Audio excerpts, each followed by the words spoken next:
Vanessa! What is going on here and who is that Sir, man? I can explain. She's wearing my dress. Not another word. Call security! On the quiet, tree-lined streets of Manhattan's Upper East Side stood one of the most breathtaking mansions in the neighborhood.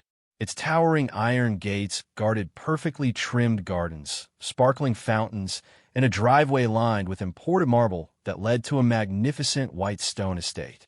Luxury cars sat neatly beneath a covered portico, a black Rolls-Royce Phantom, a pearl-white Mercedes Maybach, and a sleek Bentley Continental GT. The mansion looked like something pulled from the pages of a luxury magazine. To the outside world, it belonged to one of New York's most successful business families. It did. But every few months, whenever the family flew overseas for business or vacations, someone else quietly stepped into their lives. Not to steal their money, not to rob the house, but to steal their identity. Her name was Vanessa Brooks. At 28, Vanessa worked as the family's live-in maid. She had grown up in a struggling neighborhood in Brooklyn, where rent was always overdue and dreams often disappeared before they ever had a chance to grow. Her mother had cleaned offices late into the night, and her father had left when she was still a little girl. Vanessa had promised herself one thing. She would never stay poor forever. When she was hired by billionaire entrepreneur Richard Harrington and his elegant wife, Eleanor, she believed life had finally given her a chance. At first, she was grateful. She cleaned every room with pride. She polished crystal chandeliers until they sparkled. She ironed expensive suits with trembling hands, terrified of making a mistake. She admired the luxury around her, but never touched what wasn't hers. Then something changed. It happened the first time the Harrington family traveled to Europe for 3 weeks. The mansion suddenly became silent. No footsteps, no conversations, no instructions. Just Vanessa, alone inside a palace. Curiosity whispered louder than her conscience. She wandered into Eleanor's enormous walk-in closet.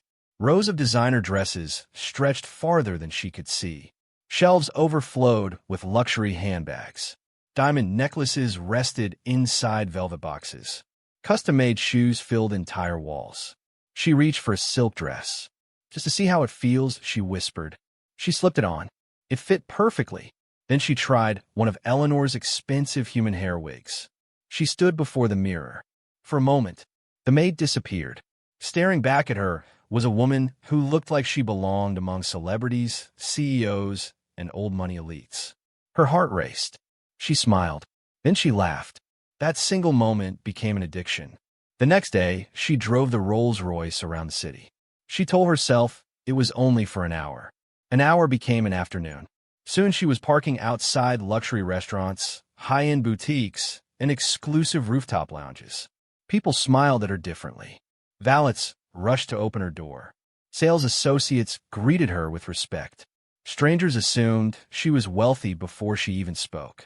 For the first time in her life, she felt invisible no more. It didn't matter that none of it belonged to her. What mattered was how the world treated her while she looked rich. Each time the Harringtons traveled, Vanessa transformed into someone else.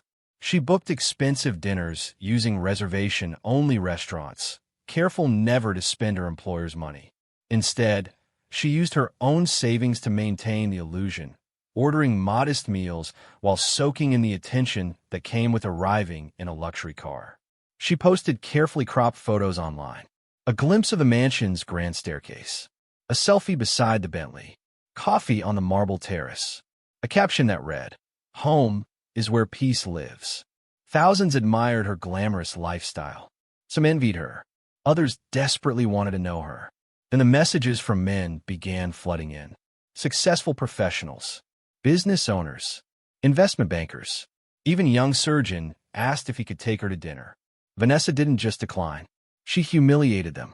One evening, a well-dressed attorney approached her outside an upscale restaurant. "I'd love to get to know you," he said politely. Vanessa looked him up and down before letting out a cold laugh. "I'm sorry," she replied, adjusting the diamond earrings that weren't even hers. "You're simply not my type." He smiled awkwardly. "And what exactly is your type?" She glanced toward the Rolls-Royce parked to the curb. "A man who doesn't have to ask." She climbed into the luxury car and drove away without looking back. The attorney stood frozen on the sidewalk, wondering how a woman who seemed so refined could be so cruel. Vanessa didn't care. Every rejection made her feel more powerful. Every compliment fed the fantasy she had created. She no longer saw herself as a maid. She saw herself as a queen temporarily disguised as one. But pride has a dangerous way of blinding people. Because while Vanessa was busy convincing the world she belonged in a billionaire's mansion, somewhere else in New York, a man behind the wheel of another luxury car was living a lie almost identical to hers. And fate was quietly preparing to introduce the two greatest imposters the city had ever seen. There's an old saying that people who wear masks are often drawn to one another, not because they recognize the truth, but because they recognize the performance. Vanessa Brooks had no idea that somewhere across New York City, another person was living almost the exact same double life. The only difference was, he was even better at pretending. If you've ever met someone who looked like they had everything, only to discover they were hiding a painful secret, let us know in the comments. And if this story has you hooked already, make sure you subscribe. On the opposite side of Manhattan, inside the private garage of another billionaire estate, 29-year-old Marcus Carter carefully polished the hood of a midnight blue Bentley Bentayga until it reflected his face like a mirror.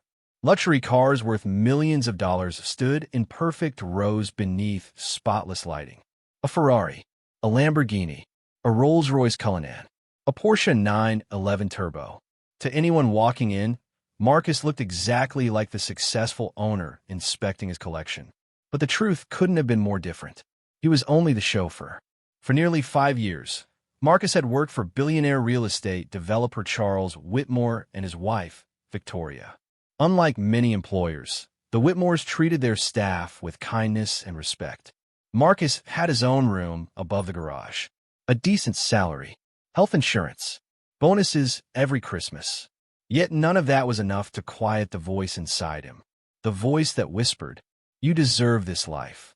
The first time the Whitmores traveled to Monaco for nearly a month, Marcus had wandered through the empty estate.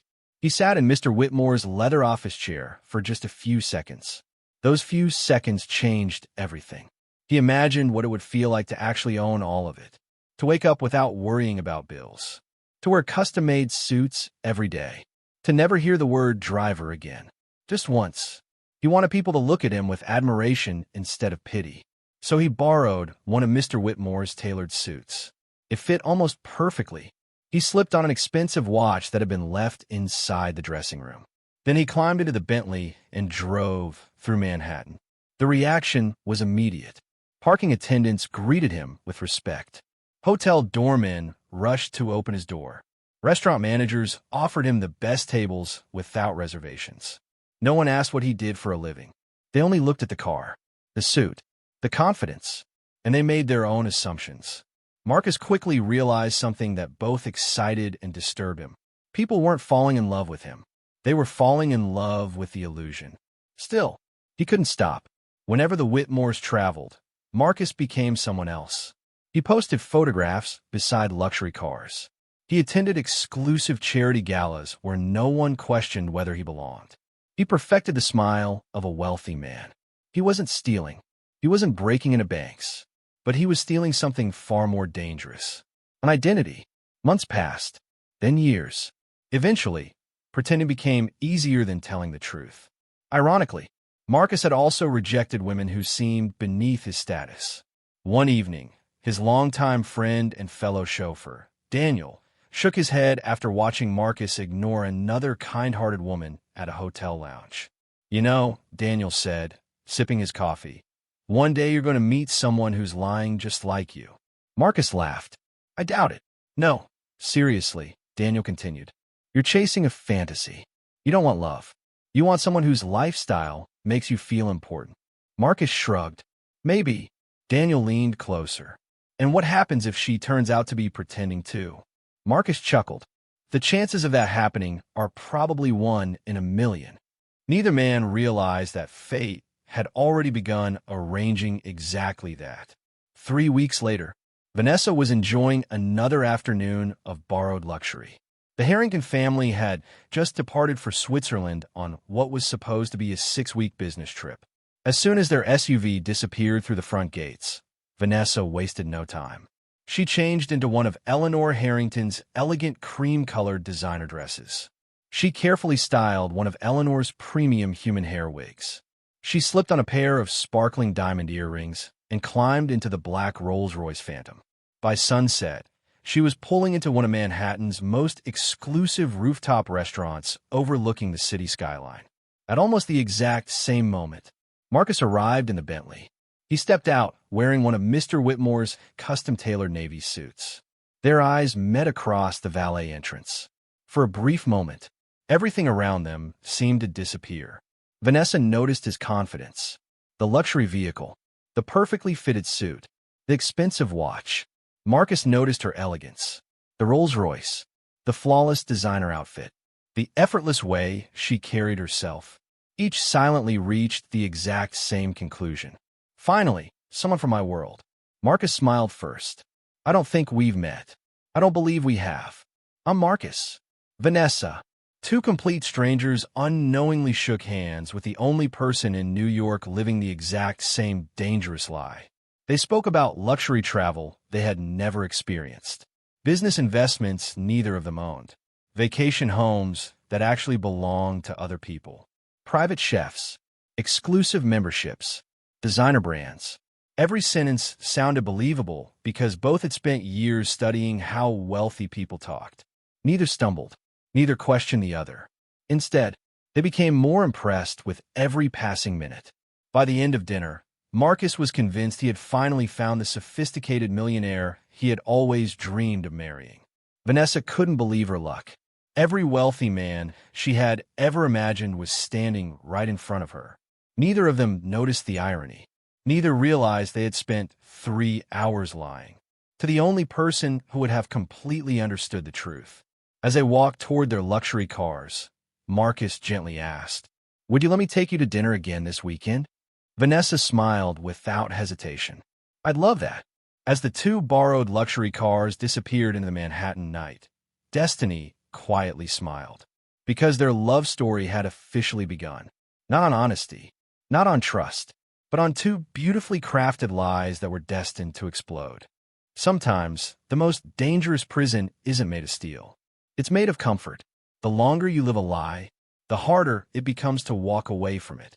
And for Vanessa and Marcus, the lie was about to become so perfect that neither of them imagined it could disappear in a single day. Before we continue, tell us in the comments, should Marcus and Vanessa have told each other the truth before falling in love, or was it already too late? And if you're enjoying this story, don't forget to like this video and subscribe because the biggest twist is still ahead. The weeks that followed felt like a dream. Every Friday evening, Vanessa drove the black Rolls-Royce to meet Marcus at one of Manhattan's most exclusive restaurants. Sometimes they dined beneath the sparkling skyline on rooftop terraces. Other times, they enjoyed candlelit dinners overlooking the Hudson River. They laughed. They flirted. They talked about traveling the world together. With every conversation, they fell deeper in love. Or rather, deeper in love with the people they pretended to be. Marcus believed Vanessa came from old money. Vanessa believed Marcus was the heir to a wealthy family. Neither had the slightest reason to doubt the other. One afternoon, while walking along Madison Avenue, Marcus stopped in front of an upscale jewelry store. His eyes settled on a breathtaking diamond necklace. "It would look perfect on you," he said. Vanessa smiled. "It really is beautiful." Marcus reached for the door, but his confidence disappeared. The necklace cost more than 3 years of his salary. Thinking quickly, he laughed. "You know what? I'd rather have something custom-made just for you." Vanessa's eyes sparkled. "I'd love that." She never realized he had just lied to protect his secret. A few minutes later, it was Vanessa's turn. They passed a luxury furniture showroom, and Marcus admired an elegant dining table. "This would look amazing in your house." Vanessa forced a smile. "I'm remodeling the dining room. My designer says we're waiting for furniture from Italy." Marcus nodded, impressed. Another lie. Another escape. Neither realized they were constantly protecting each other's illusion. A week later, Vanessa received the phone call she had secretly hoped for. Mrs. Harrington was calling from Switzerland. "Vanessa," Eleanor said warmly, Our business meetings have been extended. Richard and I are visiting friends in France afterward, so we'll be away another 6 weeks. Vanessa's heart raced with excitement. Don't worry, Mrs. Harrington. I'll take excellent care of the house. We know you will. As soon as the call ended, Vanessa looked around the silent mansion. 6 more weeks, completely alone. Then a dangerous idea crossed her mind. What if Marcus stayed here with me? She hesitated. It was reckless. If anything went wrong, she could lose everything. But the temptation was stronger than her fear. She grabbed her phone. Marcus, hey, my house feels so empty. He laughed. I can imagine. Why don't you move in with me until my parents return? There was complete silence. Marcus couldn't believe what he had just heard. Move into the mansion of the woman he believed was one of New York's richest heiresses? It felt unreal. Are you serious?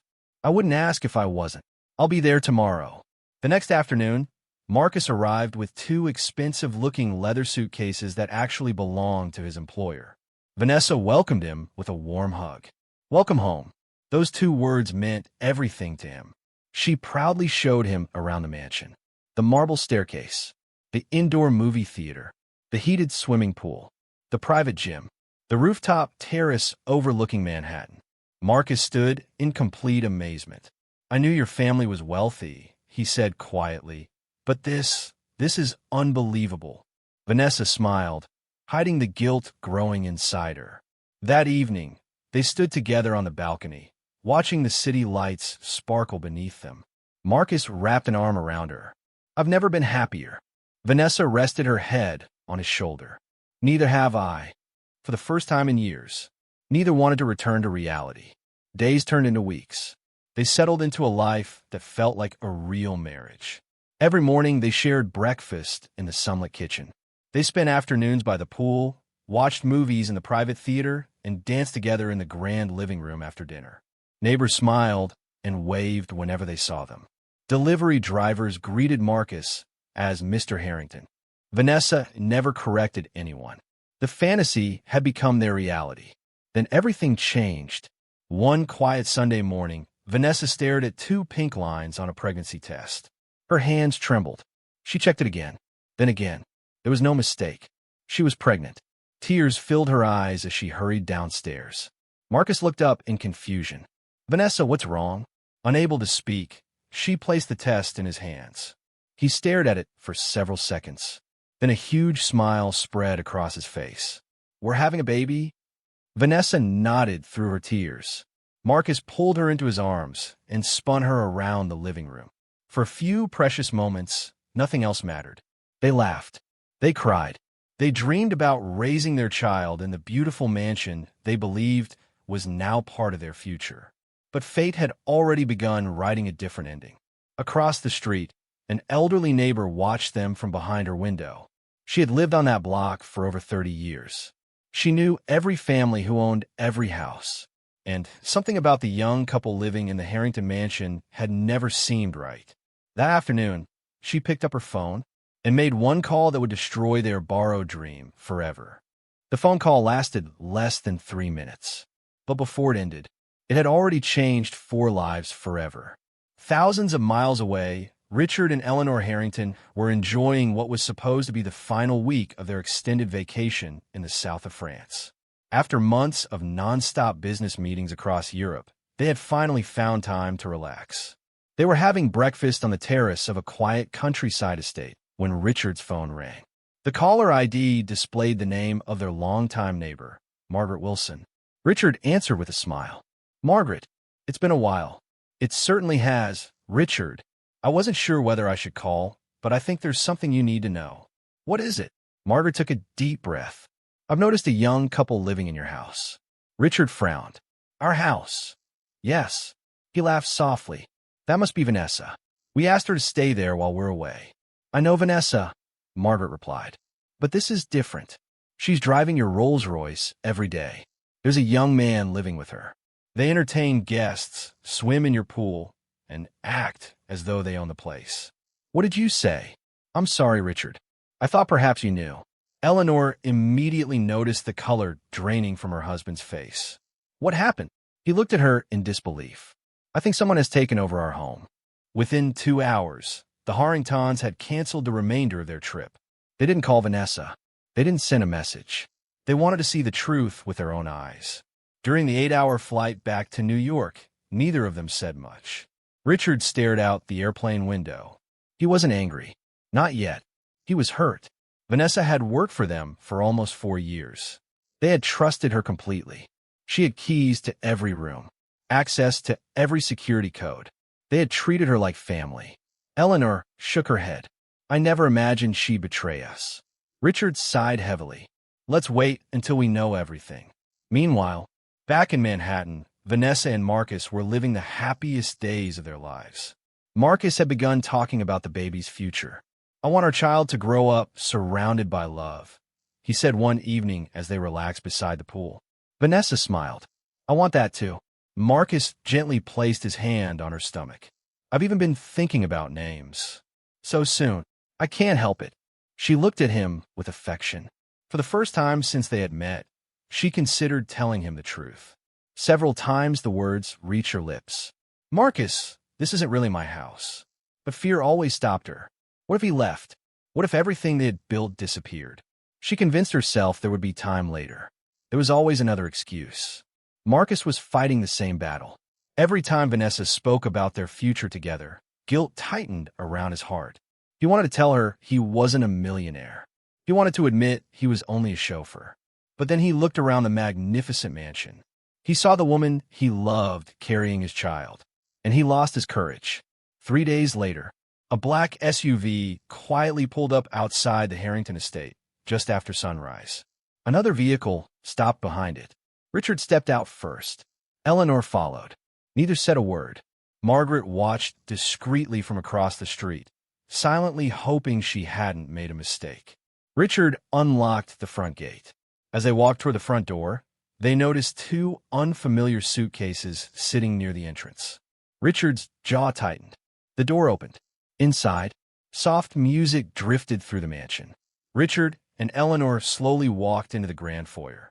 From the kitchen came laughter. Marcus stood at the stove, flipping pancakes. Vanessa was setting the dining table. She walked over, wrapped her arms around Marcus from behind, and kissed his cheek. I can't wait to meet our baby, Marcus said with a smile. Neither can I, Vanessa replied. At that exact moment, Richard cleared his throat. The sound echoed through the enormous house. Vanessa froze. The coffee mug slipped from her hands and shattered across the marble floor. Marcus slowly turned around. Standing in the doorway were Richard and Eleanor Harrington.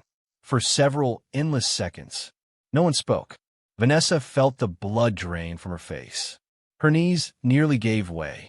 She opened her mouth, but no words came out. Mr. Harrington.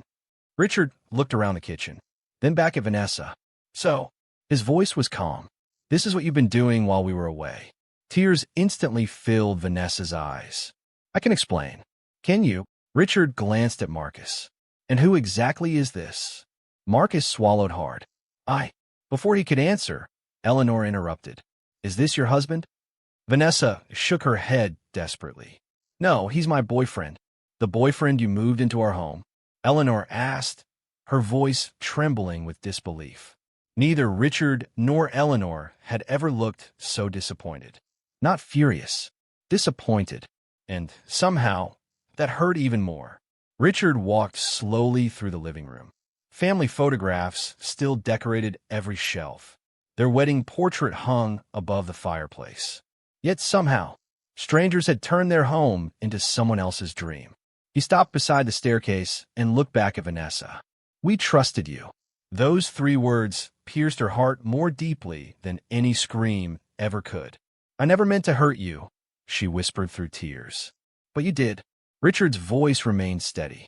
You wore my wife's clothes. Vanessa couldn't answer. You drove our cars. She remained silent. You invited a complete stranger into our home. Still no response. Then Richard asked the one question neither Vanessa nor Marcus had prepared for. Tell me the truth.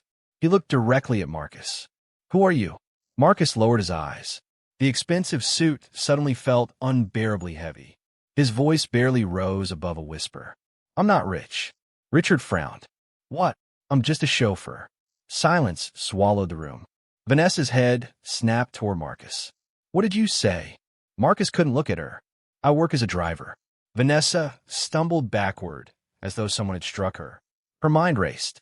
A driver? Marcus nodded slowly. I thought you were wealthy. His eyes filled with shame. I thought you were too. The truth exploded between them. In one devastating moment, every lie they had built their relationship upon collapsed into ruins. And standing in the middle of the wreckage was a baby who hadn't even been born yet. There are moments in life when a single truth destroys years of carefully built lies. For Vanessa and Marcus, that moment had finally arrived. The mansion that had witnessed their laughter, dreams, and plans for their unborn child now felt colder than ever before. No one spoke. Vanessa stared at Marcus as though she had never truly known him. Her mind replayed every expensive dinner, every conversation about business, every promise he had made. None of it had been real. You're a chauffeur? She whispered. Marcus lowered his head. Yes. Vanessa let out a painful laugh. Not because anything was funny, but because she suddenly understood how cruel fate could be. I rejected honest men because I thought they weren't good enough, she said through tears. And I ended up falling in love with someone living the exact same lie as me. Marcus's eyes filled with shame. I'm sorry. Vanessa slowly wiped away her tears. No, we're both guilty. Neither could blame the other. They had built their relationship on the same deception, believing that wealth would make them worthy of love. Richard Harrington finally broke the silence. I've already contacted my attorney. Vanessa looked up in panic. Please don't do this. Richard raised a hand. You entered private rooms without permission. You wore my wife's personal belongings. You drove our vehicles. And you allowed a complete stranger to live inside our home. His voice remained calm, but every word carried the weight of betrayal. I trusted you, Vanessa. She fell to her knees. I'm so sorry. I know, but being sorry doesn't erase what happened. Eleanor stepped forward and quietly removed the diamond earrings Vanessa was wearing. Then she looked into Vanessa's tear-filled eyes. You should have been proud of the honest life you already had. Vanessa broke down completely. Within an hour, security escorted Vanessa and Marcus out of the mansion. There was no shouting, no handcuffs, no police cars. Richard simply wanted them gone. Before leaving, Vanessa carefully returned every dress she had borrowed and folded each one neatly inside Eleanor's closet. As she closed the closet door for the last time, she caught her reflection in the mirror. Without the designer clothes, without the mansion, without the luxury, she was simply Vanessa again. And somehow, she had never felt poorer. Outside, neighbors watched silently from behind their curtains. The glamorous couple everyone had admired had been exposed. Neither Vanessa nor Marcus spoke during the taxi ride into the city. Finally, Marcus broke the silence. We'll figure this out. Vanessa looked at him with tired eyes. I'll find us an apartment. With what money? Marcus hesitated. I have some savings. Enough to raise a baby? He had no answer. The silence said everything. Marcus returned to the Whitmore estate, hoping he could quietly resume work. Instead, Charles Whitmore was already waiting inside the garage. I've been expecting you, the billionaire said. Marcus immediately understood. Richard Harrington called. Charles nodded. I trusted you. I'm sorry. You represented my family. I know. You wore my clothes and drove my cars as if they belonged to you. Marcus couldn't deny it. After a long silence, Charles finally spoke. I won't press charges. Marcus looked up hopefully. But I can no longer trust you. Those words hurt more than anything else. Marcus slowly removed the garage keys from his pocket and placed them on the workbench. 5 years of loyal service ended in a single morning. He walked away carrying nothing but a small duffel bag and the weight of his own mistakes. Vanessa spent the afternoon sitting alone on a bench in Central Park. For the first time in years, she had no mansion to return to, no job, no future. She rested one hand gently on her stomach. I'm sorry, she whispered to her unborn baby. I wanted to give you a better life. Hours later, Marcus found her. He quietly sat beside her. Neither spoke for several minutes. Finally, he said, I found us a motel. She nodded. It wasn't much, but it was all they had left. For 2 weeks, they lived in a small roadside motel on the edge of the city. The room was cramped. The mattress sagged. The wallpaper peeled from the walls. At night, they could hear arguments from neighboring rooms and traffic rushing past outside. It was nothing like the luxurious home they had grown accustomed to pretending was theirs. Reality arrived quickly. Marcus searched everywhere for work, but every interview ended the same way. Employers wanted references. They wanted explanations. One rejection followed another. Vanessa struggled too. Her pregnancy made it impossible to work long hours, and the little money they had saved disappeared faster than either of them expected. The pressure became unbearable. One rainy evening, Marcus returned soaked from head to toe. His shoulders slumped in defeat. "No luck?" Vanessa asked softly. He shook his head. She walked over and wrapped her arms around him. For a brief moment, it felt as though they could survive anything together. Then Marcus slowly stepped back. His face was filled with fear. "I can't do this anymore." Vanessa frowned. "What do you mean? I can't be the father this baby deserves." "We'll figure it out." He shook his head. "I have nothing. You have me." His voice cracked. "I've already failed you." He picked up his backpack. Vanessa's heart pounded. "Marcus, I'm sorry. Please don't leave." Tears streamed down her face. "You promised we'd face this together." Marcus stood frozen for several seconds, fighting back tears. Every part of him wanted to stay, to fight, to become the man Vanessa believed he could be. But fear won. Without another word, he walked out into the pouring rain. Vanessa rushed after him. "Marcus!" Her voice echoed through the empty parking lot. He never turned around. She watched him disappear into the darkness until he was completely out of sight. Then she slowly sank to her knees, one hand protecting the life growing inside her. For the second time in her life, the man she loved had abandoned her. And this time, she was completely alone. For weeks after Marcus disappeared, Vanessa waited. Every knock on the motel door made her heart race. Every unfamiliar phone number gave her hope. Every time someone walked past her window, she looked up, praying it would be him. But he never came back. The man she had built her dreams around had vanished, leaving behind nothing but silence and a child who would soon enter the world. With her savings completely exhausted and nowhere else to turn, Vanessa packed the few belongings she had left into a single suitcase. She boarded a bus and left New York behind.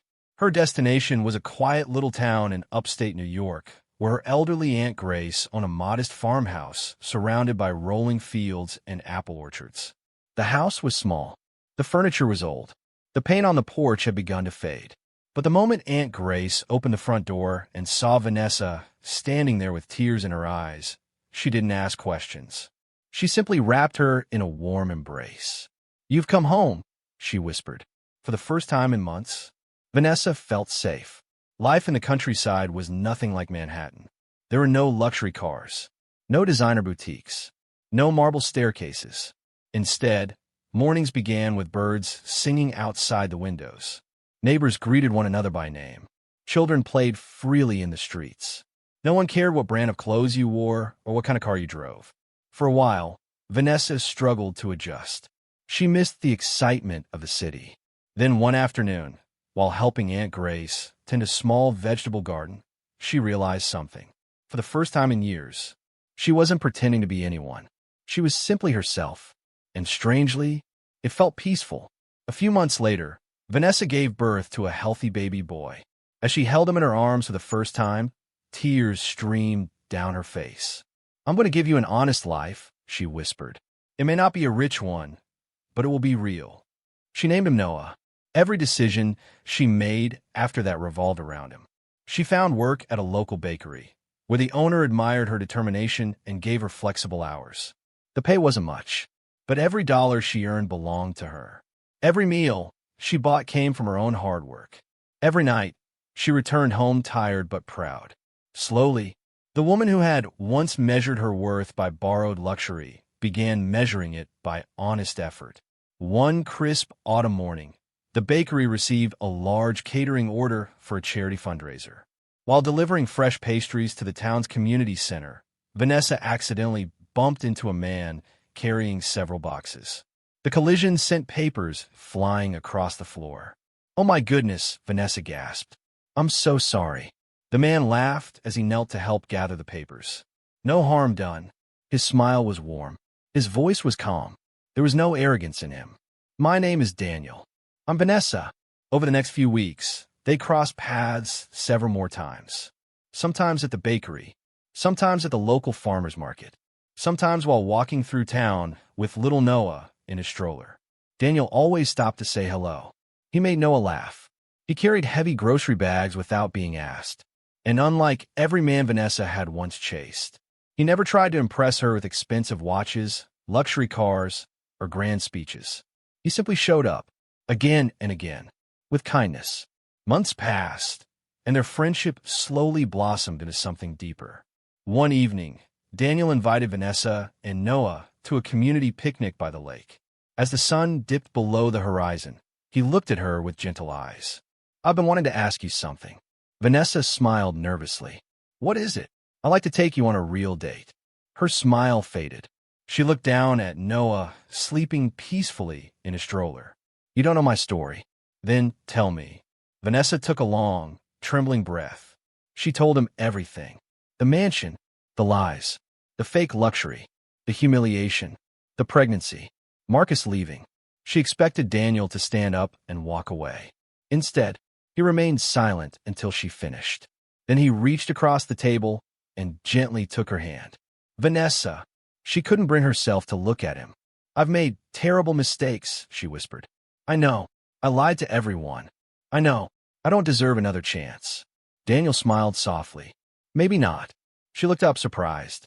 "But none of us deserve grace." A tear rolled down Vanessa's cheek. "We receive it anyway." She began to cry, not because she was hurting, but because for the first time in her life, someone had accepted her after knowing her worst mistakes. Not before, after. Several months later, Daniel asked Vanessa to marry him beneath the same oak tree where they had shared their first picnic. This time, she didn't care about diamond necklaces. She didn't ask about bank accounts. She didn't wonder how expensive the ring was. All she saw was a good man kneeling before her with honesty in his eyes. Through tears, she whispered, "Yes." The wedding was simple. Friends from the town filled the small country church. Aunt Grace smiled proudly from the front row. Little Noah toddled down the aisle, making everyone laugh. There were no luxury cars waiting outside, no designer gowns, no borrowed jewelry, only genuine smiles. As Vanessa stood beside Daniel, she finally understood the lesson life had spent years trying to teach her. Real wealth was never measured by mansions. It wasn't found in expensive cars or designer clothes. Real wealth was waking up each morning with peace in your heart. It was earning an honest living. It was being loved for who you truly were, not for the image you created. Years later, Vanessa would sometimes drive past magnificent homes during family trips. She would smile, squeeze Daniel's hand, and continue driving. She no longer envied the people inside, because she had finally discovered something far more valuable than luxury. She had found truth. And in that truth, she had found the life she never needed to pretend to live. If this story touched your heart, remember this. A borrowed life may impress people for a moment, but an honest life brings peace that lasts forever. Share in the comments what lesson you learned from Vanessa's journey. If you enjoyed this story, don't forget to like this video, subscribe to the channel, and turn on notifications so you never miss another powerful story filled with life lessons, unforgettable twists, and inspiring endings. We'll see you in the next story.